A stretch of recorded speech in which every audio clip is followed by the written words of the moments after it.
हरे Krishna, Radhe Radhe friend. आप सभी को अक्षय नवमी की और आंवला नवमी की ढेर सारी शुभकामनाएं फ्रेंड।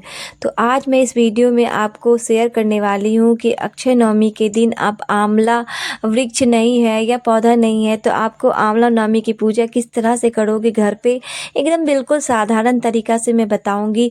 आप भगवान विष्णु की प्रतिमा रखने के साथ साथ आप किस तरह से उसकी चौकी रखनी है, वो सारी चीज़ें मैं आपको इस वीडियो के थ्रू आपको बताऊंगी कि पूजा कैसे करनी है, व्रत कैसे करनी है।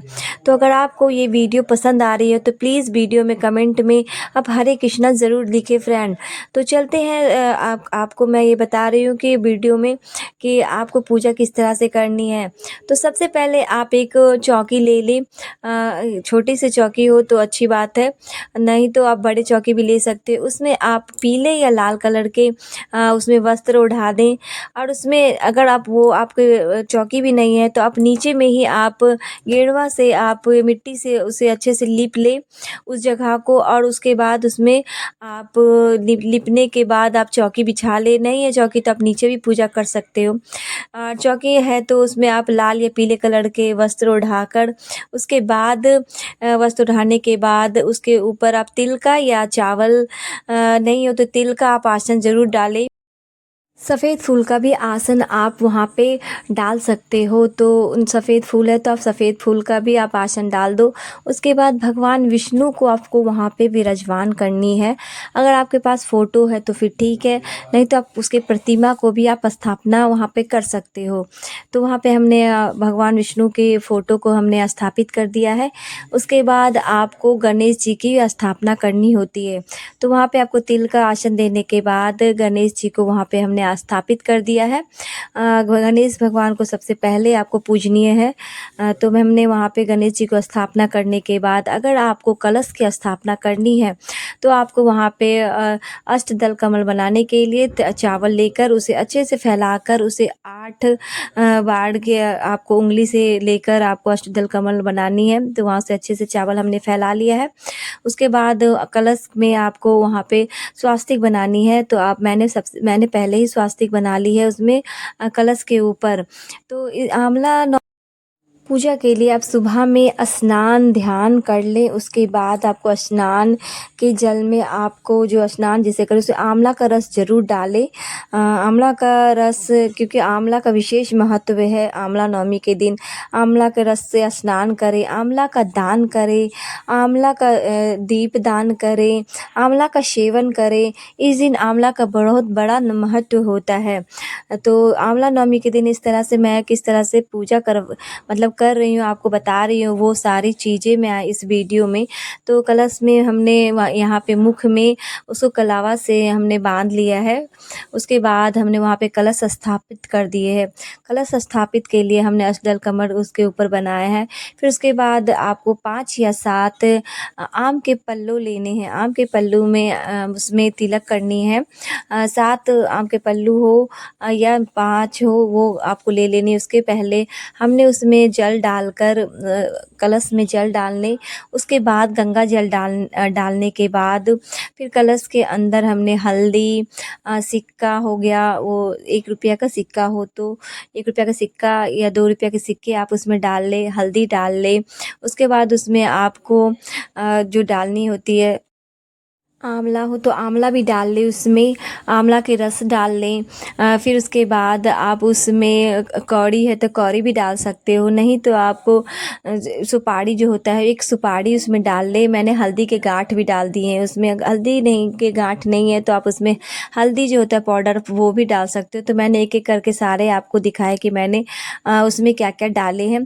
तो सारी चीज़ें मैं इसमें कलश में आप कलश स्थापना के लिए मैंने ये सारी चीज़ें अक्षय नवमी के दिन पूजा में इस तरह से हमने कलश स्थापना की है, वो मैं सारी चीज़ें आपको बता दी। उसके बाद चंदन या रोड़ी से आपको उसमें डालनी है। आपको चंदन भी उसमें आपको छिड़क कर डालनी होती है।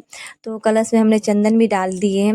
उसके बाद आम के पल्लू हमने उसमें जो चंदन टीके हैं 5 या 7 आपको आम के पल्लू लेनी है, तो उसमें हमने 7 पल्लू ले रखी है। तो उसके 7 पल्लू हमने कलश के ऊपर रखी है। उसके बाद उसके ऊपर विराजमान हमने किया है, कलश के ऊपर, पल्लू के ऊपर हमने तिल के आसन दिए हैं ऊपर में।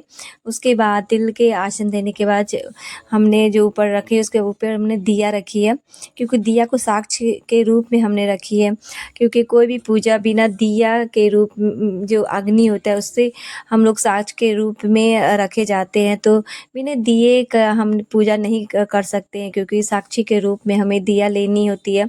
तो अक्षय नवमी के इस तरह से हमने आपको पूजा किस तरह से कर रही हूँ वो मैं आपके साथ शेयर कर रही हूँ। तो अगर आपको ये वीडियो पसंद आ रहा है तो प्लीज़ मेरे चैनल को सब्सक्राइब कर ले, लाइक करें, कमेंट करें और ज़्यादा से ज़्यादा लोगों को शेयर करें और बेल आइकन ज़रूर प्रेस करें, ताकि जब भी मैं वीडियो डालूँ तो आपके पास नोटिफिकेशन सबसे पहले पहुँचे फ्रेंड। तो इस तरह से हमने आपको अक्षय नवमी की पूजा बिल्कुल साधारण तरीक़ा से हम बता रही हूँ। उसके बाद आपको सारी जगह जल छिड़कनी है। आम के पल्लू से आप छिड़क सकते हो, अगर आपके पास फूल हो तो फूल से भी आप छिड़क सकते हो। फिर वस्त्र रूपी हमने कलावा गणेश जी को पहनाई है। उसके बाद भगवान विष्णु को भी हमने वस्त्र रूपी कलावा पहनाई है। और पूजा से पहले आपको भगवान विष्णु का ध्यान करते हुए, माँ लक्ष्मी का ध्यान करते हुए, ओम विष्णु नमः भगवते वासुदेवाय का नाम जपते हुए आपको पूजा मतलब करनी है।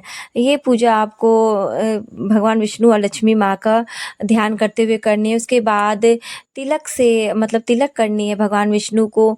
से पहले आपको गणेश जी को रोड़ी चंदन से या सिंदूर से आप तिलक कर सकते हो। उसके बाद पीले चंदन से भगवान विष्णु को प्रिय है पीले चीज़ें, तो आप भगवान विष्णु को चंदन से आपको टीका करनी है। अगर आपको इसमें पूजा में आपको लेनी है तो आप पीले रंग के आप गमछे ले सकते हो, या पीले आप वस्त्र भी चढ़ा सकते हो। फिर उसे आप दान भी विष्णु भगवान को चढ़ाकर आप पंडित को दान कर सकते हो। पीले वस्त्र से भी आप भगवान विष्णु को यहाँ पे आसन के रूप में आप रख सकते हो, जैसे कि गमछा हो गया, धोती हो गया, ये सारी रुमाल भी रख सकते हो। उसके बाद सारी जगह आपको सिंदूर या रोड़ी चंदन से आपको टीकनी, जैसे कलश में हो गया, दिए में हो गए। फिर उसके बाद वहाँ पे आपको थाली में जो आपको तिल रखा हुआ है आप उसे भी आप टीक सकते हो। उसके बाद यहाँ पे जनेऊ पहनाओ भगवान गणेश जी को। उसके बाद विष्णु भगवान को जनेऊ पहनानी है आपको। वहाँ पे तो जनेऊ नहीं पहना सकते, वहाँ पे आप रख दो। उसके बाद इस दिन आपको जो फूल जो चढ़ानी है, अब अगस्त का फूल बहुत मायने रखता है। इन कार्तिक के महीने में सफ़ेद फूल होते हैं अगस्त के, तो अगस्त के फूल आपको चढ़ानी होती है। आंवला नवमी के दिन अगस्त का फूल ज़रूर चढ़ाएं। उसके बाद आपको चढ़ाने के बाद जहाँ पे आपको चढ़ानी है वहाँ पे अब एक एक करके आप अगस्त का फूल चढ़ाएं। अगर पीले फूल है तो आप पीले फूल भी चढ़ा सकते हो। तो हमने ये अगस्त का फूल चढ़ाए, वो दिखा रही हूँ मैं आपको वीडियो में, आप देख सकते हो कि ये अगस्त का फूल है, तो अगस्त का फूल उसमें चढ़ाएं। उसके बाद सभी जगह को आप अच्छे से स्पर्श करें। स्पर्श करने के बाद यहाँ पे आपको जल के रूप में आपको यहाँ पे एक कलश में जल भी रखनी होती है, क्योंकि जल आपको स्थापित करनी है एक अलग से। तो उसके बाद आपको एक मौसमी फल होता है, जैसे कि आप सेब चढ़ा लो, केले हैं तो केले चढ़ा लो, ये सारी चीज़ें आपके फल आपके पास अवेलेबल है तो आप वो चढ़ा लो। उसके बाद आंवला बहुत विशेष कर महत्व है, तो आपको आंवली चढ़ानी है। अगर आपके पास आंवले ज़्यादा नहीं है तो आप 7 ज़रूर चढ़ाएं, 7 आंवला होनी चाहिए। तो 7 गो आंवला हमने चढ़ाए है, वो मैं देख सकते हो। तो आंवला नवमी के दिन इस तरह से आपको पूजा विशेष कर मैंने साधारण तरीक़ा से, बिल्कुल साधारण तरीक़ा से आपको बता रही हूँ।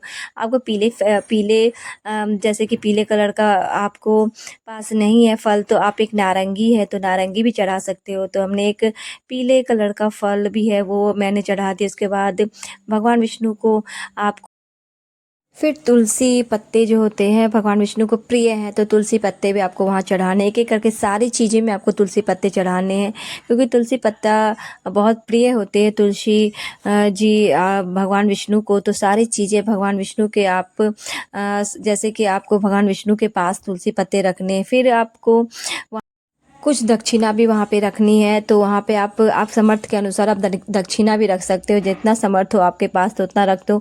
उसके बाद आपको धूप बत्ती दिखानी है।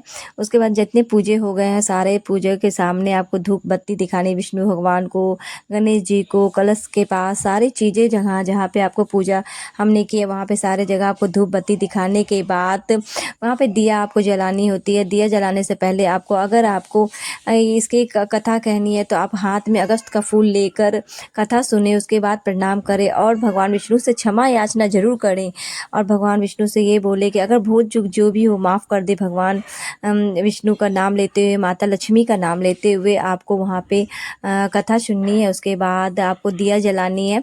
दिया जलाने के बाद आपको आरती करनी होती है। तो सारे जगह पूजा करने के बाद आपको वहाँ पे आरती करनी है, तो वहाँ आरती करने के लिए एक दिया जला लें। दिया जलाने के बाद आपको वहाँ पे आरती गानी, भगवान विष्णु को जगानी होती है, भगवान विष्णु की पूजा करनी होती है। तो आपको वहाँ पे आरती करनी है दोनों हाथ जोड़कर। फिर दोनों हाथों को हाथ जोड़कर क्षमा मांगनी है और क्षमा मांगने के बाद जो भी भूल चूक है वो माफ़ करे भगवान विष्णु के सामने आप हाथ जोड़े। उसके बाद आरती गाने के बाद वहाँ पे आरती को भी रखनी है। तो आरती को रखने से पहले आपको चावल का या तिल का आसन देनी है, वहाँ उस दिया के सामने आपको नीचे रखनी होती है। उसके बाद दिया सटाने के बाद वहाँ पे दिया रखनी है। दिया रखने के बाद आपको वहाँ पे जो जल होता है वो जल से आचमन करनी है। 3 बार आप आचमन कर सकते हो। 3 बार आचमन के बाद वहाँ पे 3 बार आपको पानी या जल से, एक लोटे में जल जो रखे हुए हैं उससे आपको 3 बार करनी है। तो इस तरह से हमने बिल्कुल साधारण तरीक़ा से आपको बता दी कि आपको आंवला नवमी, अक्षय नवमी की पूजा किस तरह से करनी है। तो प्लीज़ मेरे चैनल को सब्सक्राइब करें, लाइक करें, कमेंट करें और ज़्यादा से ज़्यादा लोगों को शेयर करें। राधे राधे फ्रेंड, हरे कृष्णा, राधे राधे फ्रेंड। आप सभी को आंवला नवमी और अक्षय नवमी की ढेर सारी शुभकामनाएं फ्रेंड। तो इस तरह से हमने आपको आंवला नवमी की संपूर्ण विधि और व्रत और पूजा कैसे करनी है वो सारी चीज़ें मैं आपको बता दी। तो